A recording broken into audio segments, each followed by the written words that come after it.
Welcome to Sober Talk. I'm Dennis and I'm an alcoholic. Sober today thanks to Alcoholics Anonymous. If you or anyone you know is struggling with alcohol, please call Alcoholics Anonymous on 1300 222222 or visit their website at aa.org.au. I'll just run through the preamble of Alcoholics Anonymous. Alcoholics Anonymous is a fellowship of people who share their experience, strength and hope with each other, that they may solve their common problems and help others to recover from alcoholism. The only requirement for membership is a desire to stop drinking. There are no dues or fees for a membership. We are self-supporting through our own contributions. It is not allied with any sect, denomination, politics, organization or institution. It does not wish to engage in any controversy, neither endorses or opposes any causes. Our primary purpose is to stay sober and help other alcoholics achieve sobriety. Hello everybody, my name's Richie, I'm an alcoholic. I was kind of stumped on what to share this evening, and every time I'm stuck for something to share, I always go back to the same passage in the book. It's in the family afterwards, and as I was looking at it today, I was realizing how the language in this book used to trigger me. When I say trigger, I mean infuriate. And I come into AA, and I'd love to be able to say I was an atheist, but I wasn't. I was a militant atheist. I was the guy with the anonymous Facebook comment, when anybody was talking about their faith, I'd go out my way to shit all over it, And when I came into AA, I come in sideways, backwards and upside down. I was in a really, really bad way. And I just remember not really listening to anything. Like my first meeting, I just remember sitting there absolutely bamboozled as to ending up on a chair on a Saturday evening on a rainy, dark night in a church hall, thinking to myself, like, how the hell did I end up here? I didn't look at the steps. I didn't know what a meeting was. I didn't know anything about AA. So I didn't know where to look. I didn't know how to listen. I didn't know anything about alcoholism. I didn't know anything about myself. And I left that meeting and I said to my wife, I'm never going back. And as I'm having this conversation with her, my last drink was the 6th of the 7th, 17. It was my son's 5th birthday. I should have been at home with him and my family celebrating. But I went on the benders of all benders. Crashed my car, left the scene of the crime, caused mayhem, did a runner from the police, got into a fight with people. There was a helicopter in the air. It was pretty rough. It was a pretty rough night. And I got dragged in to the cell, processed, and my wife had to come and get me.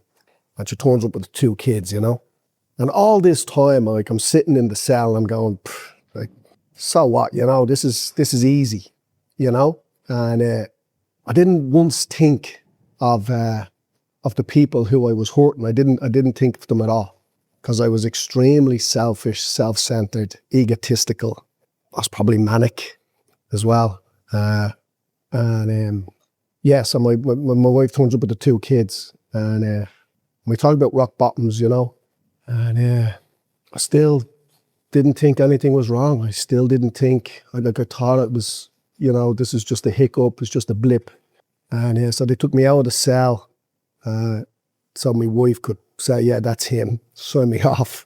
But she said to the policeman, look, I'm not taking him home drunk, And so they kept me in to dry out. And as the cop was taking me back to the cell, the policeman on the front desk, as I went out of eyesight, I was still within earshot. And he said to her, are you safe?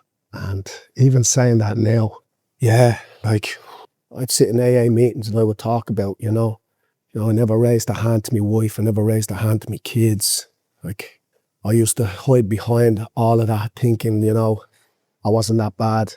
And like that really, like, it just drove me to my knees. And I didn't ask for help. Again, at this time, I'm an atheist, you know, like even in the trench, you know, like there's an old saying, you know, there's no atheists in foxholes, you know.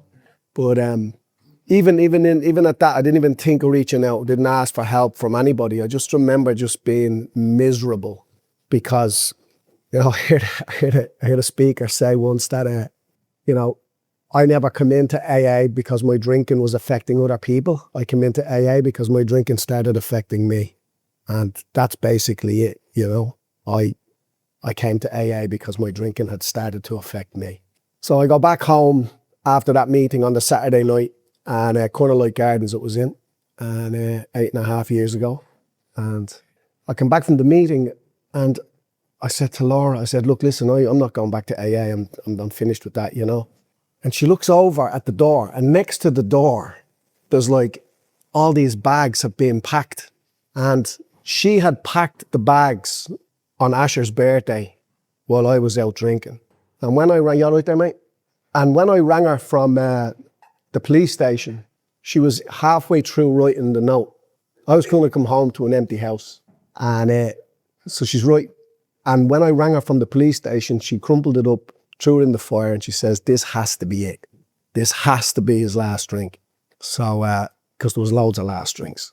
And it was the Saturday morning. I said, look, I need a drink. Like, sorry, not the Saturday morning. It was the Saturday, the Sunday morning. And I was like, I need a drink. And she couldn't wrap her head around the fact that with the bags packed on the door, with me having to go to court, I wasn't an Australian citizen at the time, so if I got found guilty, I was going to get deported after doing a few years in jail and lose everything. And I couldn't wrap my head around it either, because I thought I could give up drink anytime I wanted. Like, I genuinely believed that as I was drinking, I always used to think, sure, if something bad was to happen, I'd just stop. You know, if I got sick, I'd stop. But, you know, there's people say that there's the denial side of alcoholism, and I was never in denial. I always knew I had a drinking problem. I always knew I was an alcoholic, but I was deluded because I thought with sufficient reason I would have stopped, but I couldn't stop. So I came to AA, and then I came to my second meeting, which was in Glenelg, struggling, like really, really bad. So obviously I'm going through the DTs, I'm sick, because I just went cold turkey. And a man at that meeting says, look, I think you should head down to the Thursday night meeting down at Hackham. So I went down to the Thursday night meeting on Hackham. So that's how I got into AA, right?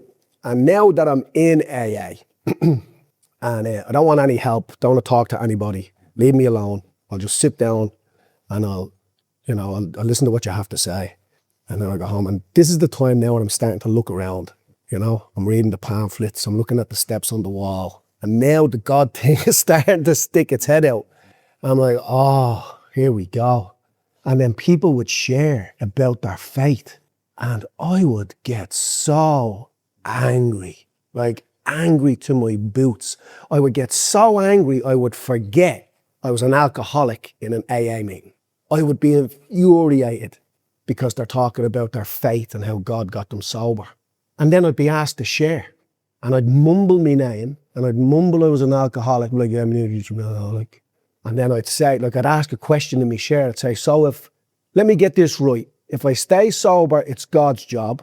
But if I go out and get drunk, it's my fault, right? And I would have people come up to me and they're saying, listen, you really need this spiritual experience. You really need this. And I'd be like, you better get away from me or I'm going to rearrange your face. Like, I was extremely angry. And like, talk about untreated alcoholism. I had untreated resentment, hatred, bitterness. I was a terror. And I did that for 9 months, going crazy. And then I asked a guy to help me because it was suggested to me. Someone said, look, listen, you're gonna kill somebody if you don't get help, like real help. And so I asked this guy to help me. And a beautiful man, beautiful. And he brings me into his house. And it was the first was the first time an AA member showed me the power of AA. Because I go into his house and I knew his story. I knew how rough his life was. The hatred he had for, I won't tell a story, but the hatred he had for women and why, the abuse he went through, all that kind of stuff. And I was like, I was on his level. I was like, yeah, this guy gets me. He's got the same level of hate that I've got, you know? And I'm sitting in his kitchen and he goes, you want a cup of tea? I said, yeah, I'll have a cup of tea. And he goes, one sugar, yeah, one sugar. He makes me a cup of tea. And he sticks his head around the corner and he says to his wife, he goes, Claire, love, would you like a cup of tea?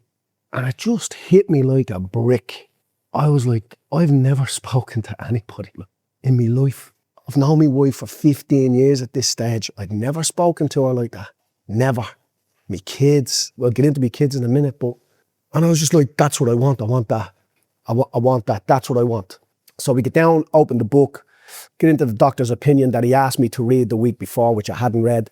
And so we get into him, we're reading the doctor's opinion, we're going through all this, and he starts talking about alcoholism, what it is, all that kind of stuff. And it's just washing over me, right? Like my ego's off the charts. Like it's ridiculous. I'm not listening to any of it, you know? Give me a bleeding break, will you? You know, all this. I wouldn't listen. I wasn't interested in Bill's story. I wasn't interested in any of that. I was like, how are you going to help me stop fantasizing over drinking, you know? Because I would romanticize my drinking. Within 9 months, I had totally forgotten my last drink. And all I'm thinking about is cooked grass and drinking a Corona or hanging out with my mates, you know, or going into the pub when you're on holidays and you see the cool bead dripping down the side of the glass. Like, this is what I'm thinking. I had totally forgotten about the mayhem and murder I'd caused. Totally forgotten about it. And I'm romanticizing and fantasizing over alcohol. And I'm telling them, I need to stop thinking like this. You know, it's killing me. It's wrecking my head. Because every time I mention it to someone, they're looking at me going, but why are you thinking of drinking? You're crazy, you know? And so we get to the third step prayer. And he goes, right, and he opens the book. We go over to his windowsill. His wife had gone to the cinema because apparently this was a really important thing that we had to do in private. And we walk over to the windowsill. The sun is shining in. And he goes, right, we're going to get on our knees. We're going to say this prayer. And I went, I'm not doing that. Not doing it. And he goes, are you sure? I went, yeah. And he just closed the book. We went back to his table. We sat down, had another cup of tea. I left, came back the following week with me step 4, all written out. Let's go, ready to rock and roll. Sat down, put it all down in front of him. And he goes, I'm not taking this step 4, you're going to have to leave. I said, what? He goes, yeah, I can't take you through the steps, mate. You have to do step 3. If you can't do step 3, I can't take you through the steps. And then he said something to me which was so profound and so true that I can't. He goes to me, I don't want you coming back to this house drunk after you telling me your step 4. I was like, I'm not going to drink. What are you talking about?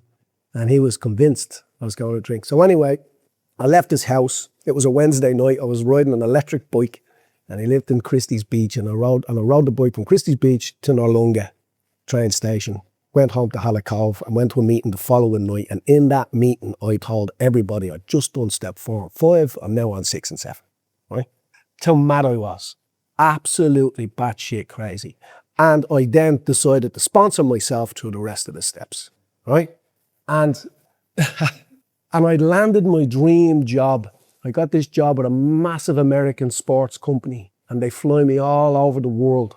And I was at the airport and I bumped into a load of friends. And I was on my way to, I think it was South Korea or something. And they were going to a Bucks party that week. A Bucks party in Melbourne. And they were talking about, you know, they're all going to, they have all their coke sorted for when they get over there. They're all booked into the strippers. They're going to have this crazy time over there. It's going to be phenomenal. And I remember walking away from that group to my dream job. My wife is back. My kids are back. The bags are unpacked. I'm doing okay. I haven't had a drink in, you know, almost a year.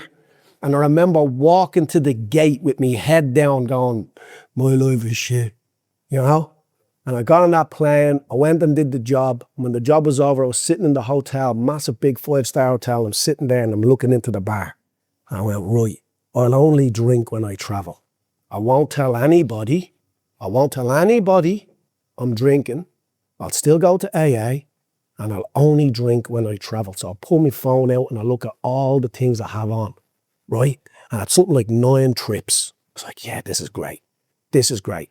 I've been in AA almost 9 McLean, 9 China. So yeah, so 9, 18. So this is 18 months. 18 months of between 4 and 5 meetings a week, an attempt at the steps with a sponsor, sponsoring myself, service positions, the whole lot. And I'm sitting in a hotel looking in the bar going, right, this is my plan, right? You would think I would know about the allergy. You think I would know about the obsession of the mind. You think I would know some kind of knowledge around the whole thing that AA people believe in. And I hadn't got a clue, not a clue. And for whatever reason, right? Remember, I'm a militant atheist. You mention God to me, you're knocked off the list. I'm not shaking your hand at the next meeting. Good luck. God job, get a grip, you know? Right? I'm like, right, grand. And for whatever reason, I picked up the phone and I rang him. I said, I'm going to drink. And he goes, when do you land? I said, I get in on Tuesday. He says, right, come straight from the airport to my house. I went, okay. He's a FIFO worker. The chances of him being at home, the chances of him answering that phone, you know, all these coincidences, right? So I go down to his house, we sit down, and the first thing he says to me is, right, get on your knees, say that prayer. And I just got on my knees and I said the prayer. That was it. That was it. Because when I read this book, the language in the book would do my head in. I couldn't see the message that the book was trying to tell me because I didn't like the way it was written. You'd come up to me after telling my story and you would have something to offer me in my sobriety journey. And because you mentioned Buddhism, you were a Jew, you were a Muslim, you were a Christian, and you mentioned your faith, I didn't want to know. I didn't want to know. So my first spiritual advancement in AA was that I started to listen to people of faith and I stopped getting angry. The anger had gone. It'd gone. And I was thinking to myself, what happened there, you know?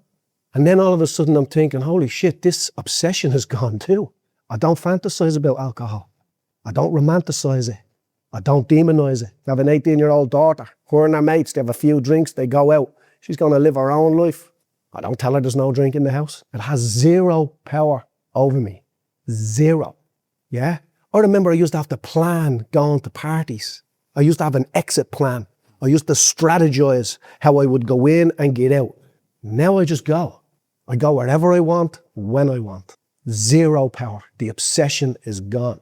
But see if I take a break from AA, see if I take a break from my meditation and my half-arsed attempt at prayer, see when I stop holding myself accountable and keeping a journal, right? When I stop doing all that stuff, then I start to fantasize about drinking.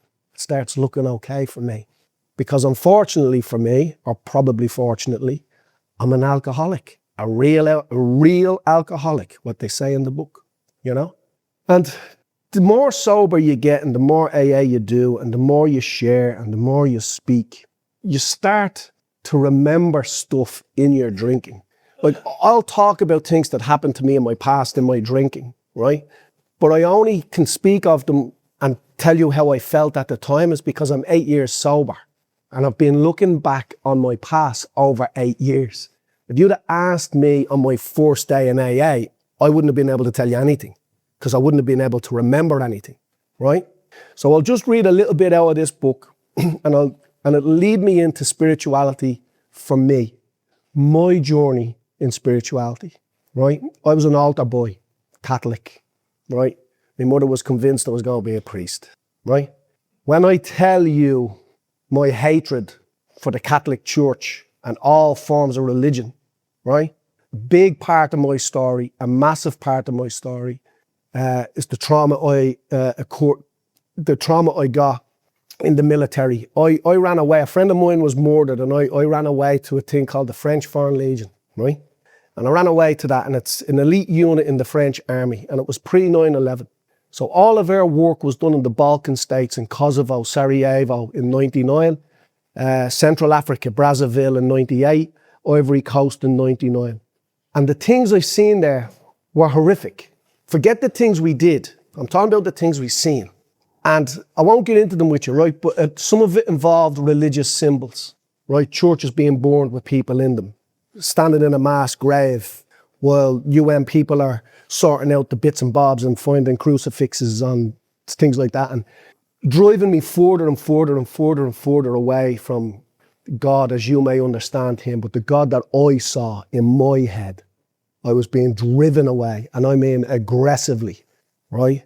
We talk about resentment and all that kind of stuff. Like, I was all in on the hatred of any form of religion, and I took that out on the people of faith, right? So I just want you to know that where my hatred of any form of spirituality or faith is cemented. It's cemented there.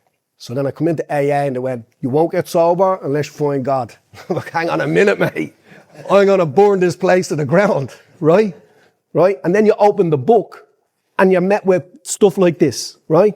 So I grew up in a house where my mother was the head of the house, right? My father had left. So I hated all forms of men, masculinity, and a warped sense of what a man was, what masculinity was. My mother, I blamed her for letting my dad go, so I hated women, right? And it just comes to the fact that I just hated everybody, right? Including myself. So it says here, right? And I'm going to read this, right? The head of the house ought to remember that he is mainly to blame for what befell his home, right? And I'd be like, yeah, but what if a girl's reading this? Do you know what I mean? And my sponsor's like, just read it. I'm like, yeah, but I'm just saying, it's a bit, so just keep reading it, right? So he goes, he can scarcely square the account in a lifetime. And now, I wouldn't have got past that first line. I just would have closed the book. And now I'm getting to the second line that's saying, it's going to take me an entire lifetime to barely make up for the damage I did. That's pretty heavy, But he must see the danger of over-concentration, forget that one, and we'll jump to the next paragraph, right? Since the home has suffered more than anything else, it is well that man exert himself there. He is not likely to get far in any direction if he fails to show unselfishness and love under his own roof. I would come to meetings, go home, kick the dog, shout at the kids. They did say the dinner was shit, I'd be great in meetings, but I was an asshole at home. And I couldn't figure out why. Because I'm doing the steps. I have a service position. I'm doing service. I'm going into the prisons. I'm going to rehabs. I'm doing all this kind of stuff. But I'm still, I don't know. There's something around love that I couldn't, it was a barrier I couldn't break. Like, I couldn't break. I was married. I had 2 kids. And I was pushing them so far away because I would isolate when I drank. Yeah. And when I was saying earlier about, we look back on our drinking and we can see the damage we were creating. But it's only because I'm sober, because I'm sober 8 years and I look back. And one of the things that my mind and my eyes were open to was, and this is really important about spirituality, right? And faith and belief, right? I refused to accept the fact that I needed some form of a psychic change in my mind. I needed to really lean into a spiritual life in order to get recovery, not sobriety. I don't want sobriety. I want recovery. I want that obsession of the mind gone. I want to be able to do what I want. I want to be a free man, right? That's what I want. But I can't have it if I hate myself. I can't have it if I'm afraid to walk a spiritual path. So my son would come into the bedroom, and remember, this is me refusing to believe in something, right? You believe in God, right? Yeah, do you believe in Santa Claus and the Tooth Fairy? That's how I used to think, right? That's how I used to think. My son would come into the bedroom while I was still drinking, and if Laura woke up, he would get into the bed. But if I woke up, he'd go back to his bedroom. He would rather sleep with the boogeyman than get into bed with his own dad, right? So he believes in the boogeyman. He believes in the Sandman that lives under his bed. right? The devils and the ghosts. And he would rather go back there than come with me. He was safer with them than he was with me. Now, I can't change how he feels about me by going to the gym, signing up to a shrink, working out, running an ultra marathon, because I did all that. I did all of it. I wouldn't go to see a psychiatrist. I wouldn't go to therapy. I was leaning into this 12 steps. I got to get the 12 steps. I got to get the 12 steps. I got the 12 steps. And I couldn't understand why I wasn't having this spiritual experience. Even though step 9 was an amazing experience for me. Even though step 12 and being of service to others was an amazing experience for me. I wasn't having this spiritual experience, right? And I knew that because if something great happened, something big, I lost my wife, I lost a child, I lost a leg, whatever, I knew I would drink. When I was being honest with myself, lying in bed, I knew that if something big happened, I'd probably drink. So I didn't have recovery. I was just sober. I was 6.5, 7 years sober. That's all I was. And I needed to come to AA meetings, because if I didn't come to AA meetings, I probably would have drank. I had no defense. AA was my defense. I didn't understand that it was the steps that set you free. But it only would set you free if you were to allow yourself to contemplate, or to maybe, perhaps, allow yourself to believe in something bigger than yourself. So if a child was taken, I wouldn't be blaming God and going for a drink. I'd be able to I'd be able to ask for help, say I'm struggling, reach out to other AA members. And 2, that's just the way it is, you know? So I wanted that. That's what I wanted. So how do I go about it? So I go up to Buddha House and I'm trying to learn how to meditate, you know? And I meet this dude up there and he's a tattoo artist. I said to him, I can't get this bleeding meditation thing, you know? Because I'm all in, right? Meditation, my meditation looks like this, by the way, every morning. I sit down in front of the TV. I pick up the remote control, right? And instead of turning it on, I put the remote control down and I just relax for 3 minutes. That's it. That's my meditation, right? But when I first wanted to meditate, oh yeah, I needed the lotus position. I needed to meditate. I needed to be able to levitate. I needed to do ice baths, saunas, red light therapy. I needed to do the whole lot, right? I'm thinking of shaving my head. I ring my sponsor up because I train, I'm in the fight game and I train professional fighters. And I remember ringing my sponsor saying, the sport I'm in is too aggressive. I'm thinking of giving that up. And I'm going to shave my head and I'm going to get into this Buddhism thing and a bit of stoicism and all this. And I was like leaning into all this, you know. And he's looking at me going, are you mad? You know? I was like, no, what are you talking about? And he goes, you're in the perfect position to help other men and young boys and young girls who are just like you. No, Dad, Mum is too busy working. They come to the boxing gym and now they meet you. You can introduce them to spirituality. You can introduce them to love, tolerance, understanding, love. You can introduce them to what masculinity is truly like. You can introduce them and to love. So they'll be able to love themselves. You'll be able to help them. Because the boxing gym is full of people like me, the broken me. And he goes, and he's super religious. There you go figure. And he's like, that's what God put you on the earth for. Now before, if anyone said that to me, I would lose my mind. And now, because all these barriers are starting to break down, and I'm seeking spiritual people, I'm seeking people of faith. I want to spend time with these people. I want to understand how they think, how they feel. And he goes, that's what God put you on the earth for. I was like, okay, I can accept that. So I keep doing that. I go back to Buddha House. I'm talking to this tattoo artist and I'm saying, man, I can't get this meditation thing. And he goes, Richie, there's monks in Nepal on the side of a mountain in red robes doing this 25 years and they don't have it either. I was like, oh, he goes, yeah, you're not going to get it in bleeding 3 months, mate. I was like, oh, okay, yeah. Because do you know what I mean? Because everything I did, I was doing it wrong. Step 1, I did that wrong. Step 2, I did it wrong. Step 3, I did it wrong. Step 9, I did it wrong. Step 3, I didn't even do it, you know?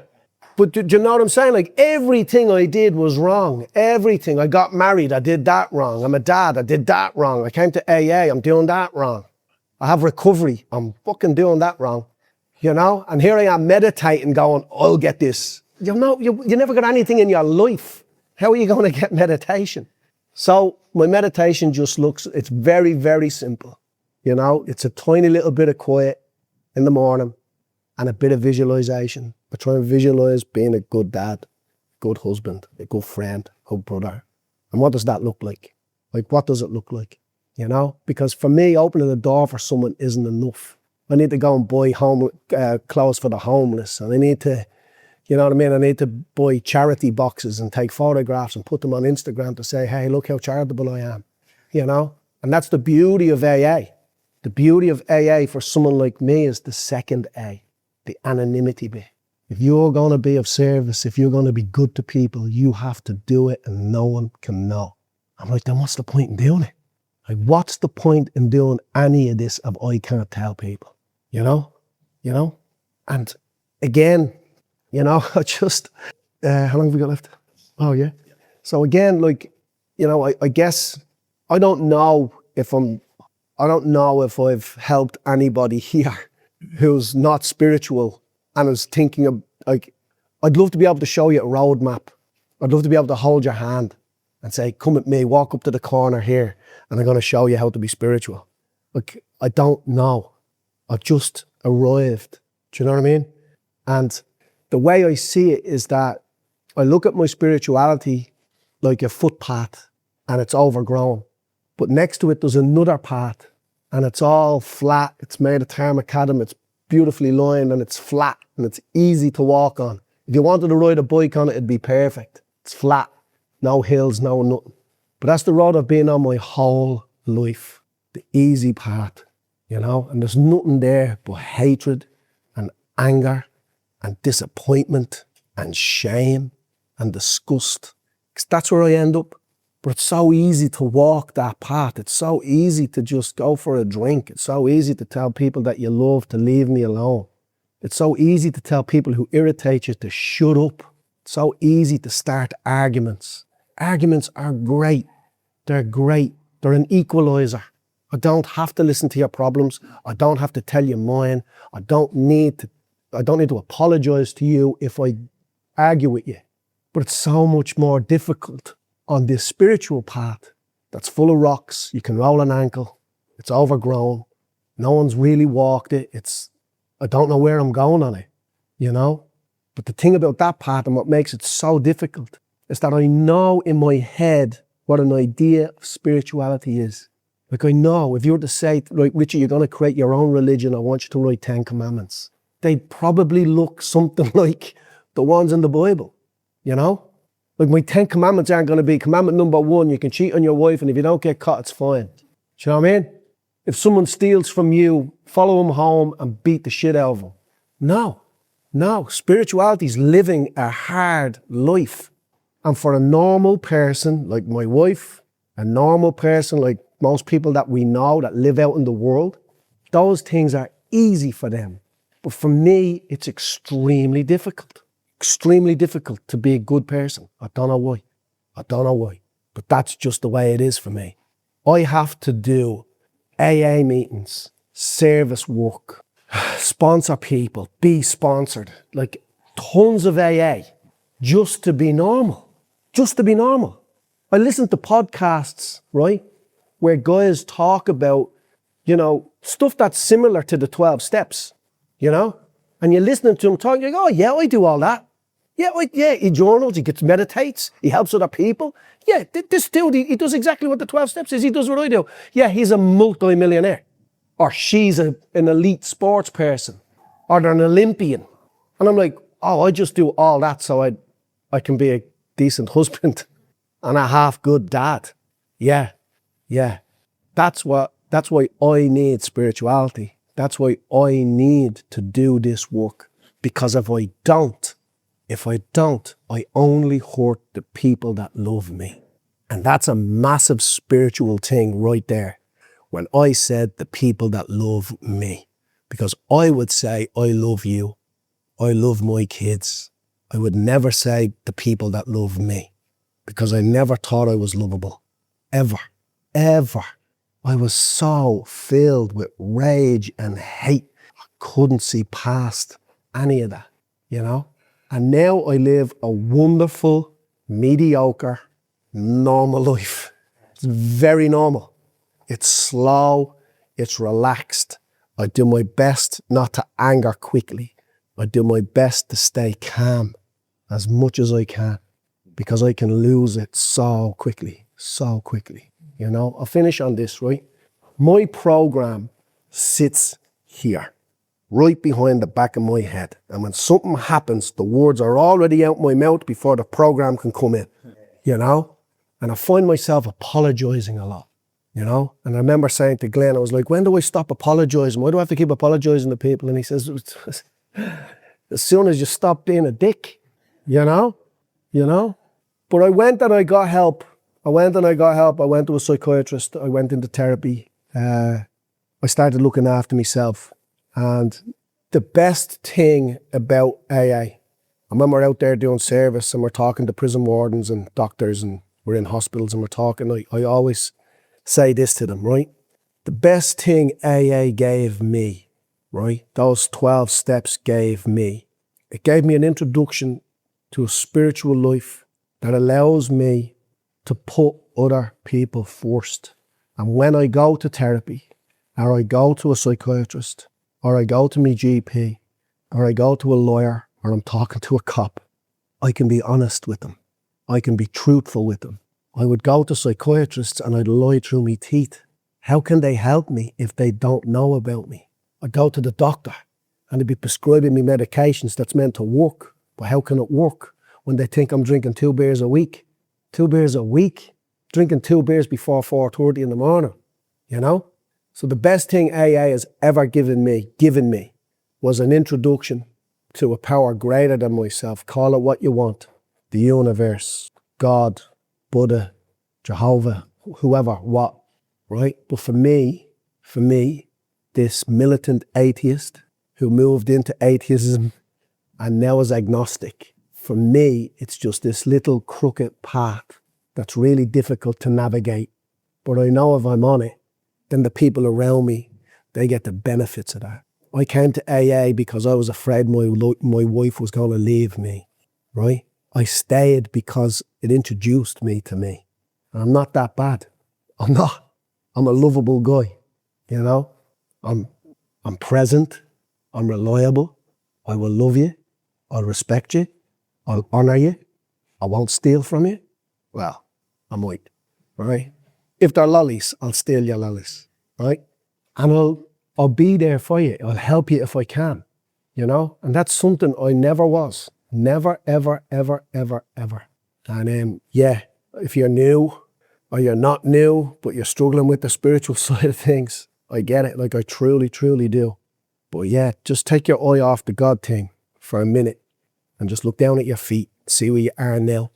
And then just take one step on the crooked path of spirituality, just one little step, and just say, I'll give this a go, you know? Because spirituality and faith, just like grief, are very personal to us. It's very individual to the individual. That's what I found out. I found out that I can't have the same faith as you. I can't have the same belief as you. My idea of God is not the same as yours. It's very personal to me.